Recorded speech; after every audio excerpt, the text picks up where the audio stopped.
Welcome back to the Imaginary Gallery. It's TJ, your host, and we're at the conclusion to this book, Without Conscience, The Disturbing World of the Psychopaths Among Us by Robert D Hare PhD. The very last chapter is to offer hope, or at least protection. It's called A Survival Guide. And he starts off by revealing that policemen will tell us that a determined burglar or thief can break into even the most secure of homes. However, they also say that knowledge of how these creatures work, common sense, and a good alarm system, or an aggressive doggy can reduce the risk of being victimized.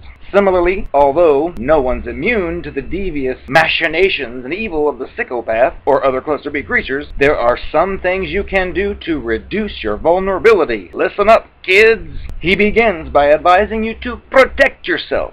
He says you should know what you're dealing with, which sounds really easy, but it can actually be very difficult. Hare states that although he believes his book should help, all the reading in the world cannot protect you from the devastating effects of these types of creatures. Everyone, including the experts, can be taken in.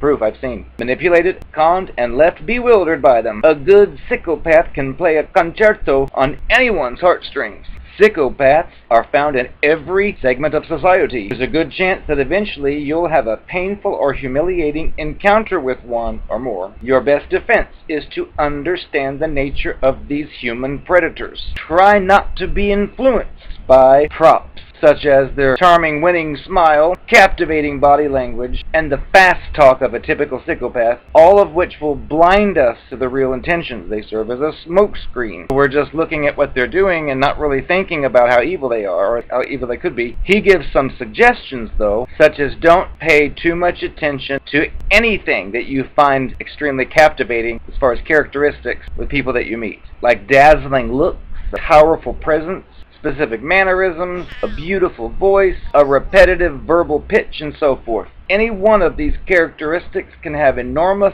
sleight-of-hand value, serving to distract you from the individual's real message. Many people find it difficult to deal with the intense, emotionless, or predatory stare. The fixated stare of the psychopath is more prelude to self-gratification and the exercise of power rather than a simple interest or empathic caring. Some people respond to the emotionless stare of these creatures with discomfort, almost as if they feel like they are a potential prey in the presence of a predator, which is exactly what they are. So if you have that intuitive sense, then it's there to help you. Perhaps even controlled with a little insight into what's happening to them. Whatever the psychological meaning of their gaze, it's clear that intense eye contact is an important factor in the ability of many of these creatures to manipulate and dominate others. Next time you find yourself dealing with someone whose nonverbal mannerisms or gimmicks, like their riveting eye contact, dramatic hand movements, or stage scenery and so on, if they tend to overwhelm you, close your eyes and look away. Carefully listen to what the person's saying.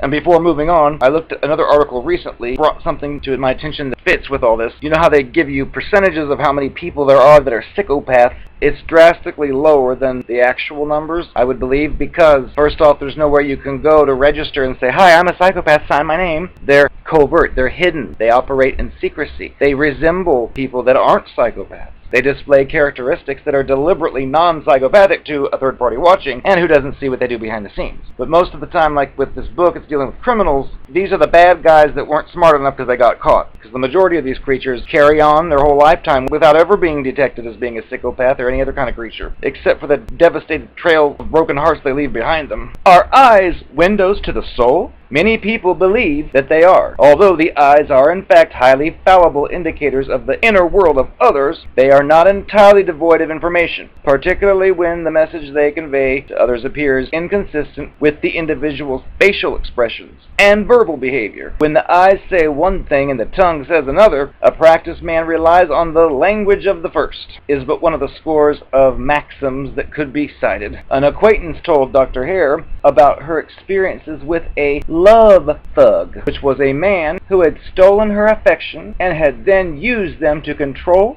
and batter her emotionally. I found it difficult to look at his eyes because they confused me. I didn't know what was behind them, and they didn't tell me what he was thinking or what his intentions were, she said. Critical anecdotes about the empty eyes or the dead fisheye stare of these creatures, but it is true crime books that offer the most vivid descriptions of how unsettling their gaze can sometimes be. He mentions a book called The Last Rampage by a James Clark, who had this to say about Gary Tyson, a convicted murderer who masterfully manipulated the prison system, escaped from prison with the help of his son, and went on a killing spree. Gary's most striking physical feature, the thing most people noticed and never forgot, was his deepest, expressionless eyes. It was as if his eyes had no connection with any emotion he expressed. Whether he was angry, jovial, or anything in between, his eyes remained the same, unsettling with malign intensity. What people remembered most about Gary were those cold, hard eyes. Another thing you can look at, you probably heard, is when you see pictures of these creatures, their smiles are fake. They don't have any genuine... Now, I know sometimes mine are fake because I'm not happy and they're like, okay, smile, everyone. If it's supposed to be a candid shot of someone in real life, or if you see them in real life, pay attention to the eyes. A psychopath is faking. It's like a put-on. When they're pretending to be really happy and smiling, only their mouths move. Their eyes remain usually the same, dead. So it would be like, their eyes just stay down, their mouth curls up. A person who's genuinely smiling and genuinely happy, typically their eyes will crinkle up a little. Like that, rather than ha ha ha ha ha ha, that's so funny, ha ha. The eyes stay the same, and that's an indication. Joseph Wambaugh's book Echoes in the Darkness is about William Bradfield and Jay Smith, two high school teachers convicted for killing a fellow teacher and her two children. The book contains numerous references to the eyes of these two people. For example, Wambaugh had this to say about Bradfield. He had brooding blue eyes. His gaze was so intense it could transfix. So his blue eyes were variously described as poetic, icy, or hypnotic, depending on his moods. A colleague reported that he'd intimidate you with those piercing blue eyes. He was so intense, he could sometimes be spooky. He gave his famous stare to Rick Guida, the prosecutor, who'd been told by an FBI agent that the Bradfield stare had once made him fall back 2 steps. The stare practically demolished Guida. He was literally floored. He sat down and played with the dog. When Bradfield tried to stare on a police officer, Jack Holtz, the latter stared back and said, "That bullshit only works on intelligent people." Equally interesting was Wambaugh's description of Jay Smith, recently freed by the Supreme Court of the Commonwealth of Pennsylvania on procedural grounds. Smith's secretary reported that, "You've never seen such a pair of eyes in all your life. There was no feeling in them. You might think you've known a few people with cold fish eyes, but not like his." Wambaugh commented that these were not fish eyes.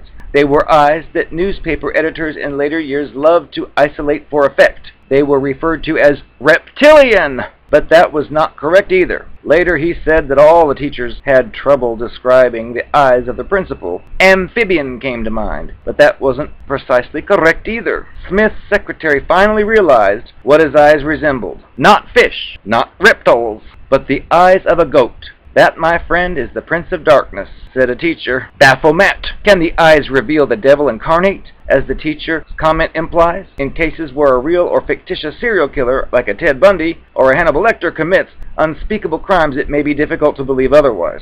However, it's likely that the behavior of psychopaths, including the few that murder and mutilate, stems more from a total indifference to the feelings or welfare of others, other than pure evil. Their eyes are those of an emotionless predator, not those of Satan. But interesting as they are, anecdotes and examples of this sort should not lull us into the false belief that we can reliably spot a psychopath by his or her eyes only. It's all too easy to misread the eyes of others and draw erroneous conclusions about character, intentions, and truthfulness. To believe otherwise is a court disaster. Don't wear blinders. Enter new relationships with your eyes wide open. Like all the rest of us, most of these psychopathic con artists, and as he calls them, love thieves, initially hide their dark side by putting their best foot forward. But they go further to exploit the axiom that social intercourse depends on trust, and that is responsible for us to pay close attention and cynical attention to everything they say and do. Accordingly, they typically attempt to overwhelm their visits with fake flattery, feigned concern and kindness, as well as phony stories about their financial situations and social status. Cracks may begin to show in the mask they wear, but once you are trapped inside their web of deceit and control, it will be very difficult to escape, emotionally and financially unscathed. The police and consumer advocates tell us that extra caution is called for whenever someone or something seems too good to be true. This is a good advice, and if followed, will help protect you from the psychopath's potentially deadly snare. At the very least, you should take time to check out any new acquaintance who appears to have a financial or a romantic interest in you. He's not suggesting you hire a PI, private investigator, every time you meet somebody at a party or a bar, only that you make some reasonable inquiry. Ask the person about his or her friends, family, relatives, employment, place of residence, plans, and so forth. These psychopaths, you'll notice, which I have said, they're very vague. Well, I say they're very superficial. But Dr. Hare says they usually give vague, evasive, or inconsistent replies to queries about their personal lives. Be suspicious of such replies, and try, if you can, to verify them. Sometimes it's very easy to do. For example, several years ago, a lady that Dr. Hare knows became romantically involved with a man she'd met in her church.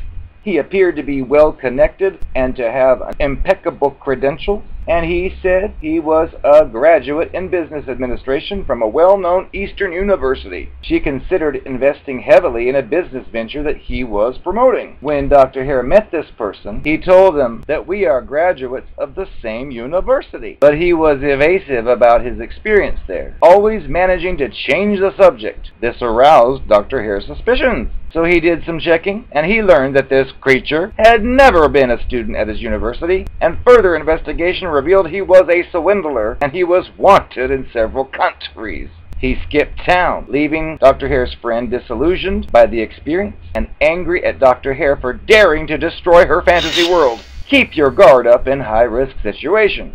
Some situations are tailor-made for these creatures, such as singles bars, social clubs, resorts, ship cruises, foreign airports, online web applications for dating, or sex. In each case, the potential victim is lonely, looking for a good time, or excitement, companionship, and there will usually be someone willing to oblige for a hidden price. Single travelers are a favorite target of these creatures, who readily spot them looking lost and forlorn in a foreign airport or tourist spot. Another example, he knows a professional lady who was weary, lonely, and homesick after several weeks on her own in Europe. A helpful man just happened to befriend her at the airport in Lisbon. Posing as an undercover agent on the track of a smuggling ring, he managed to win her confidence and to enlist her aid in his operation. In the ensuing weeks, the pair traveled all over Europe, running up gigantic bills on her credit card. When she finally became suspicious, he dumped her. In retrospect, she said the whole affair seemed bizarre, but at the same time it all made sense. She said, I was tired, depressed, and he was so understanding and comforting. Well, of course he was. He's a con artist. That's how they are. Know yourself.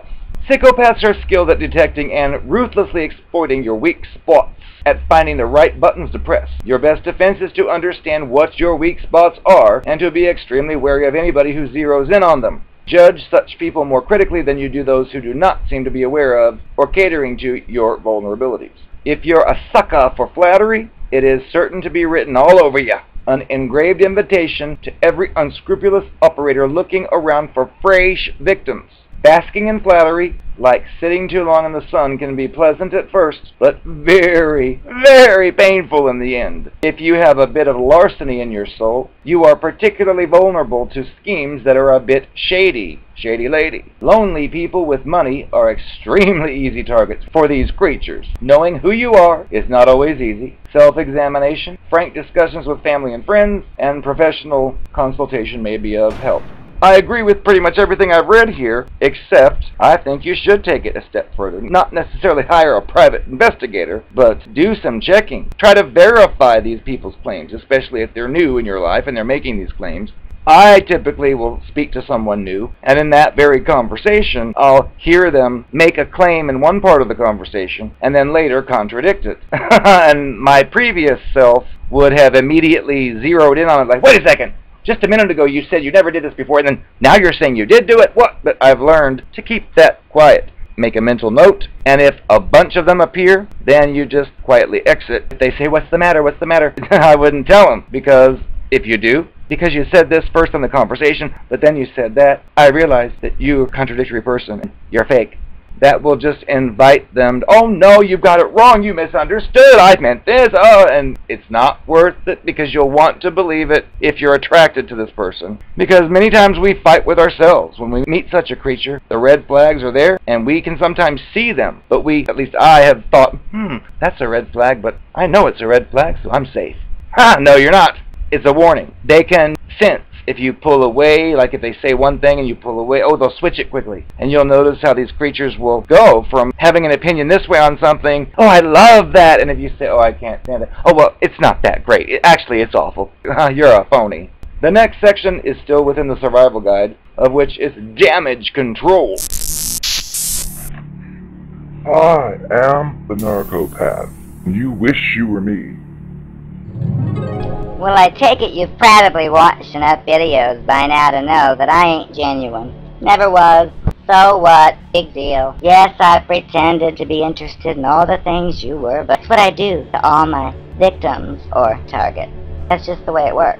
Don't take it personally. I don't. And don't be telling other people what I do either, because anytime you do that, I just tell them that you're my abusive ex. It's making up stories in order to cause trouble for me and my new love. And they always buy it. They always do. So keep it up, because you're fueling my fire, and you're playing your role just like I have it designed. When you call me, I make sure to show them the phone and say, look, he's calling me again. Doesn't he get the hint? So many of the guys I'm out with say, give me the phone, I'll tell him. I say, no, please don't. I'll handle this my own way. And they always let me do it, because I'm hot. I'm a catch. No one else is as beautiful as I am. You'll never be me. Hi. No, I'm not Poppy. I'm not Poppy. Really, I'm not Poppy. But I want you to remember me. I'm the girl with the golden hair. This little number's for you, so you'll never forget me whenever you hear it.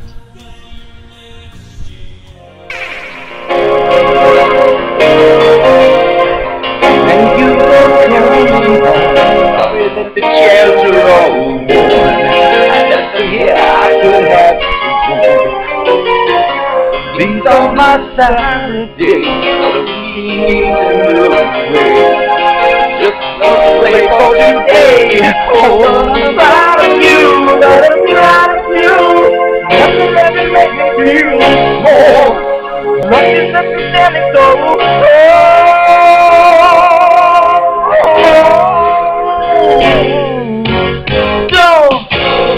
Always believe in your soul. You got to find what you know. You're indestructible. Always believe it. You won't go. Glad that you found to return. Something I could have learned. You're indestructible. Always believe it.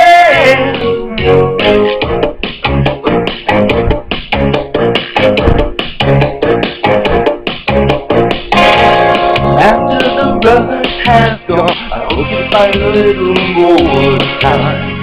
Remember we were about to see and cry. It's only 2 years ago, the man with the two-gentle face. You he was there on the edge. Now he's lost you. He's lost you. Nothing like a heart forevermore. You can leave me dead so.